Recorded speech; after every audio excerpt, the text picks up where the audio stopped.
Well, hello there. I see you. Yes, I do. And I'm not your typical host. Usually it's Azul, but it's me here today. And, hi. To introduce myself, because my name is Silvermoon.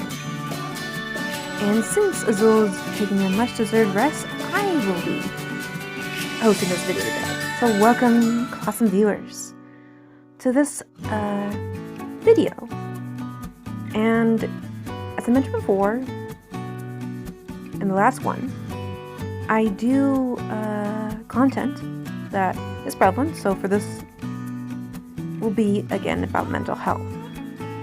So as to jump into what I'm about to discuss with you all is again mental health, specifically the journal I have for entry number 2.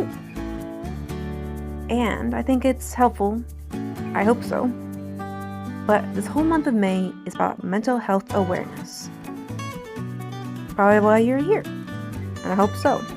So now let's just jump into the next topic, which is that, yes, I struggle with mental health. I may appear happy, but I'm just good at pretending. Autism thing. Something to discuss about in a different video.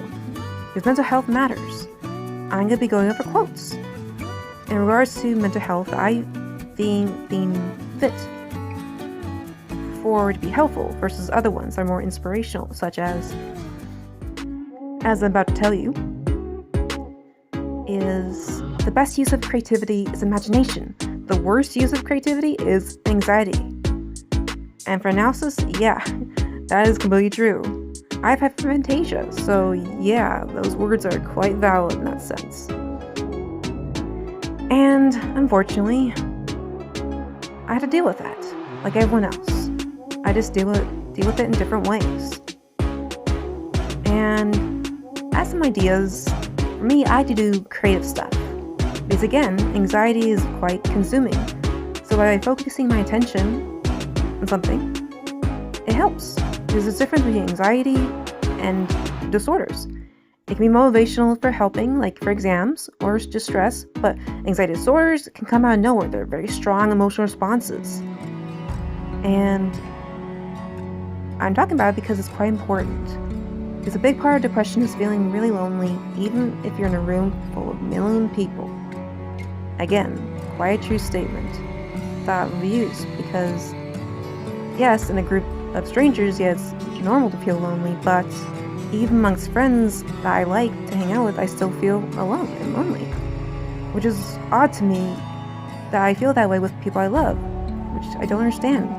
So people can become numb, and I agree and relate to that. So it's why you can't just snap out of it for those who are not as sensitive to this topic. Just because you can't see it doesn't mean it isn't happening. So now the next one is about coping statements. So I use 2. Like take it one step at a time. I only take each day as it comes. And that one above is quite familiar, I think, with you all. And my emotions or my diagnosis does not define me, but it's a part of me.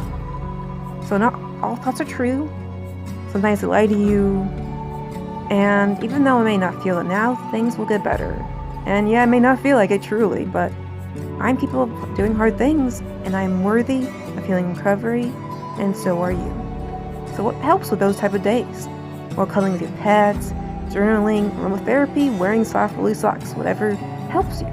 Like using a weighted blanket, eating your favorite food, taking a nice comforting shower, drinking tea. As well as for me, like I like to do creative stuff, watch TV shows, practice positive affirmations. And as above, those are also quite true. But as we heal, we gain more clarity. By Fema Bryant Davis. Because, yes, depression clouds your judgment. Anxiety makes you think things that are not there. So for those type of treatments for anxiety disorders, would be antidepressants or alternative stuff like herbs, supplements, what have you, CBT and therapy, as well as lifestyle stuff like proper sleep, healthy diet, and exercising. Now for post-traumatic stress disorder, PTSD. Again, quite familiar. The only person who gets to decide if something was traumatic is the person who experienced the event. Quite true. If you didn't experience it, it's best to shut your mouth and be supportive and listen to that person, because being autistic, I suffer with alexithymia. So you're wondering what that is, and truly, what it is. An ability to describe emotions verbally. And that is frustrating, because I want to know how I feel in that moment, but yet it eludes me. Kind of like in the image above, where I try to imagine it, but yet there's static. I can't, verbalize it. But then realize what it was till much, much later. A lot later than normally would to depict my emotions. Like for the strong ones, yeah, I can totally tell, for anger, sadness, that type of stuff is easy to identify. I'm more referring to the gray zones that are confusing. So, akin to like artist block. And again, I like to do creative stuff, so I also have that too. Now, as I near the end of this video, I have a new subscriber, Mal Skinner. Again, thank you for subscribing. I value all that who subscribe and those who will in the future.